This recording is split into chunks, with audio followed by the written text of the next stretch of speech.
Jesus more. So my dear friends, if you read this gospel in isolation, it's very difficult to get the point, really. We know yesterday we were reading the story, the parable of the dishonest steward.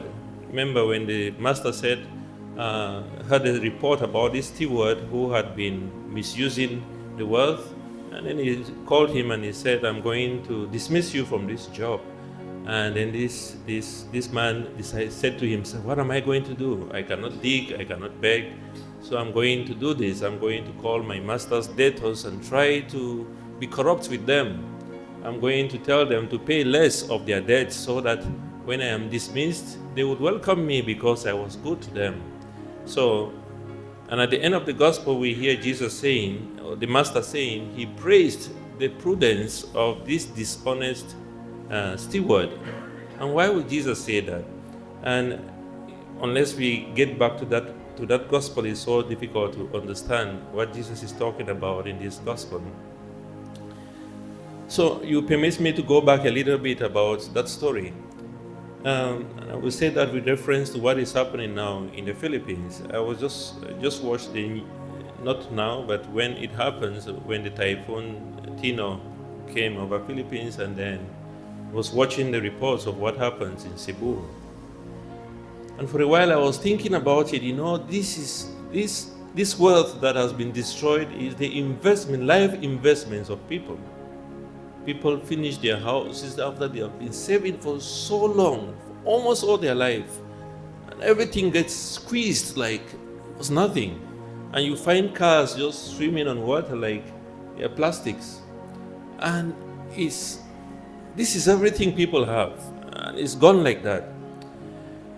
And Jesus, at the end of the gospel that we read yesterday, he said that the children of this world are more prudent in dealing with the things of this world than the children of God, the children of the Spirit. Why did he say that? Because we really invest. We know how to invest for the future. And that is right. We have to do that. If we have to secure a life for our children in the future, we have to invest now. If we have to secure a good life for ourselves and for our family, we have to save. We know how to do that. We know exactly what to do. We have to save. We have to do all those things. But now the big question, and this is what Jesus was asking in the gospel today, and it continues today, are we able to invest in that way in the life in the Spirit? Okay. The children of this generation, the children of this world are very good the way they are prudent. Because what did the dishonest steward do? He realized his time was short.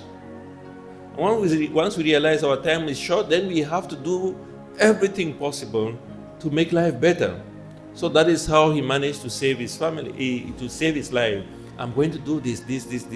Even though it's dishonest, but I'm going to do it so that when I am sacked, whenever I'm dismissed from my work, they are going to receive me. Now, if we translate that to our spiritual life, do we really invest in our life in the Spirit? That is the big question. Can we translate what we do in ordinary life to our life in the Spirit? Can we really invest in it? Can we really make sure that our lives is such that once we live this life, God is going to welcome us into His kingdom? And that is the thing that we are supposed to be thinking about from the gospel of today. From the gospel of yesterday. And today Jesus continues in the same way. He says, if you make friends, I tell you, make friends for yourself with dishonest wealth. So let us learn from what we do in this life. Because remember, the wealth that we are investing in is a wealth that can be swept away by the floods. It's a wealth that can be swept away in a split of a second like this. Everything is gone. But then, what about the wealth that cannot be destroyed? Can we invest in that? And how does Jesus say we can do this? We have to be trustworthy in little things. To be able to invest in the Spirit, it doesn't mean that we must take giant steps. We don't have to be sent outside the country or cross oceans to become missionaries or be able to preach the gospel. He says if we are trustworthy in little things, then we are going to be trustworthy in big things. We have to take little steps We have to do the least that we can do as Christians. Be good to your neighbor. Be able to reach out to the people that you can reach out to. People who are going through difficulties, just to sit and listen to the cry of somebody. You know, somebody is going through a difficult period. Are we ready to give our time to them and listen? Are we able to visit our neighbors who are in prison, those who are in the hospitals? Can we do those little tiny things? And that's what Jesus needs. Now, when we are about to make an investment or to save for the future, we don't save with big money. You don't just start saving by depositing millions in the bank and you say, now I have made an investment. No, you start with shillings.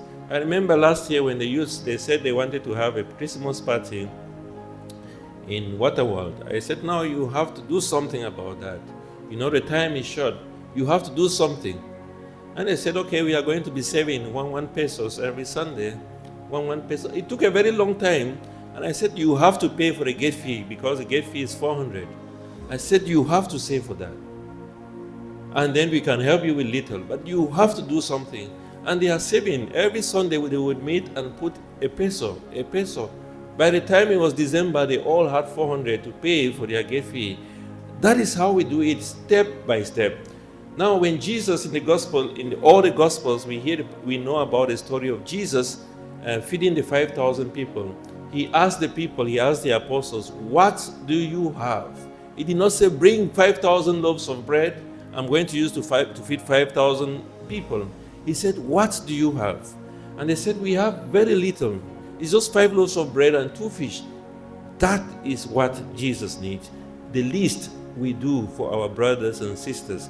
If we are entrusted, if we are trustworthy in those little things, then we'll be trustworthy in bigger things. If we can do little things for God, then we are going to be investing for the future. There is a song we used to sing in Cameroon. It says, I can hear the voice of Jesus calling because the fields are wide and harvest is waiting. Who would go to serve him? And he says, you don't have to preach like Paul. You don't have to sing like angels. The little you can do for Jesus is precious in his sight. You can just bring the little children as the master's waiting arm, just to tell your neighbor about the love of Jesus, especially during difficult times. So let us remember, my dear friends, it is not about giant steps, little investments for the kingdom, little things that we can do for charity. Remember St. Teresa of the Child Jesus? She did nothing. She's a doctor of the church today, but just the fact that in the convent she would wash the dishes and wash it with a lot of love, clean the house and clean it with a lot of love, little things that she did earns her the sainthood that she has today. And the church celebrates her because of the little things that she did. So please don't feel that the fact that I stand in church and I read is insignificant. No, once you do that with a lot of love, with a lot of charity, it is precious in God's sight. And Jesus says, he who is trustworthy with little things, we can learn from the dishonest steward, then we will also be trustworthy with bigger things. Kiss us, mother, kiss your children. Bring God's blessings from above. With your mantle blue enfold us in your gentle holy love. See the darkness dissipating, hear the trumpet echoing, Satan's rage